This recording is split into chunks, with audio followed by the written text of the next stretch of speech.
बाक्सानि बोरमा दखरा एप्सजों खुंजानाय गोलोम बोथोरनि बेसेन नाङै फोरोंथाय मावबादाया सोलिगासिनो दं। गोलोम बोथोरनि बेसेन नाङै फोरोंथाय बादा सोलिबाय थानाय समावनो दिनै फरायसाफोरखौ थुनलाइ फोथाराव गोसो दुंहोनाय थांखिजों बरमा ओनसोलनि मोनसे थुनलाइयारि आड्डा बेरेबासा हान्जानि 28थि जखनथाइखौ बरमा दखरा एप्सनि बानजायनायजों गोलोम बोथोरनि फोरोंथाय बादायाव फैनाय फरायसा फरायसुलिफोरखौ गावनि सुजुनाय खन्थाइ आवरायनो खाबु खालामनो हानाय जायो। बरमा हिन्जावसा गोजौ फरायसालिनि गाहाय फोरोंगिरि आरो साहित्य एकाडेमि बान्था मोनगिरि देवबार रामसियारिनि मासि सामलायनाय बे हाबाफारियाव बरमा गुदि बर' थुनलाइ आफाद, बरमा बियाब बाथौ गौथुम, बरमा बैसोगोरा नोगोरारि आफाद आरो ओनसोलनि गोबां गागि लिरगिरि साहित्य एकाडेमि बान्था मोनगिरि बिथांमोना बाहागो लानायजों लोगोसे मेदाघाटनि मेगन खाना गागि लिरगिरि निर्मल बसुमतारी बिथाङाबो बे हाबाफारियाव बाहागो लायो।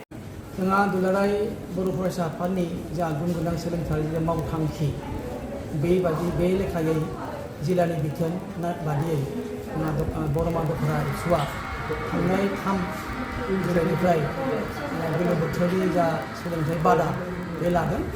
बेवहाय सोलोंथाइनि बागै बेवहाय माखासे क्लास खालामदोंब्लाबो जा साइन्स, मेथ्स, इंराजि क्लास खालामनाय जादों। बेजों लोगोसेनो गुबुन गुबुन हाबाफारि लानायनि राहा खालामदों जोंहा दखरा एप्सआ। मानो होनब्ला बैयाव मोनसे फोथायनाय दङ जोंहा खालि सोलोंथाइजोंल' जोंनि फरायसाफोरखौ जों गुन गोनां सोलोंथाइ होनो हाया आरो बे सोलोंथाइनि गेजेरजोंनो जोङो गुबुन गुबुन आयदा जेरै गेलेनाय, मेथाइ खननाय, मोसानाय, थुनलाइयारि सोरजिनाय बायदिसिना हाबाफारि बादायारि सोरजिलु हाबाफारि लानानै खोथाखौ साननाय जादों आरो बेनो जाबाय दुलाराय बर' फरायसाफोरनि गुबै थांखि। दिनैनि समाव जों बे समाव दखरा एप्सनि जा बादा बे बादायाव जोंनि बेरेबासा जा थुनलाइयारि मोनसे आफाद दङ आरो बे लेखायै जोङो दिनै जोंनि थुनलाइयारि जखनथाइ बिगियानखौ बेरेबासानि बेखौ जोङो जोंनि गासैबो फरायसाफोरखौ लानानै आरो जोंनि जायगानि माखासे लिरगिरिफोरा जों ज' जानानै जोङो खन्थाइ आवरायनाय, सुंद' सल' फरायनाय आरो जोंहा मेथाइ खननाय आरो आरज गाबनाय माखासे हाबाफारि जों बेवहाय लादों आरो बेवहाय फ्राय फरायसाफोरानो बाहागो लादों आरो बिनि जोहै जोङो बेखौनो फरायसाफोरखौ जोङो खावलायदों जे थुनलाइ सोरजिनानैबो जोङो हारिखौ सिबिनो हायो, थुनलाइनि गेजेरजों हारिखौ फोसाबनो हायो आरो थुनलाइनि गेजेरजों जोङो इयुन जोलै दानो हायो आरो फरायसाफोरखौ फरायसुलिफोरखौ जोङो गोग्गो सैथो लामाजों दैदेननो हायो। बे फोथायनाया जोंनाव दङ। बेनिखायनो जों नुदों माखासे फरायसालिफोरा गोसो गुदुं फरायसालिफोरा गावबा गावनो खन्थाइ लाना फैनानै दिनै फरायथिनायखौ जों नुनो मोन्दों आरो बेनो फोरमायो जे थारैनो जोङो थुनलाइयाव जोंनि माखासे फरायसालिफोरा गोसो दङ आरो बे जौसांखौ जोङो बेरेबासाया होनो नाजागासिनो दङ। जों इयुनावबो होबाय थागोन, आसा फारिगोन उननि समावबो दखरा एप्सनि मददजों जोङो आरोबाव बेफोरबायदि हाबाफारिखौ लानो हागोन।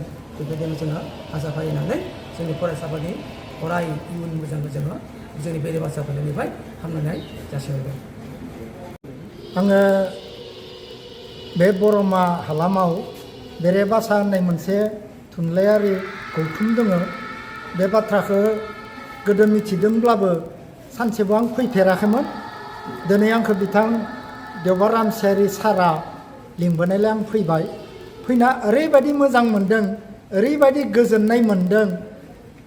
आंनि सिङाव उन्दै उन्दै फरायसाफोर माखासे दङ होननानै आं मिथिदों। आं नाथाय मेगनजों नुवा, आं नुनो मोनाखै, थेवबो आं खोनानानै मोनदांदों आरो आंनि खन्थाइखौ आं रोंबाबो रोङाब्लाबो आङो दोंनै खन्थाइ आवरायनानै फिसौफोरखौ थुलुंगा होबाय।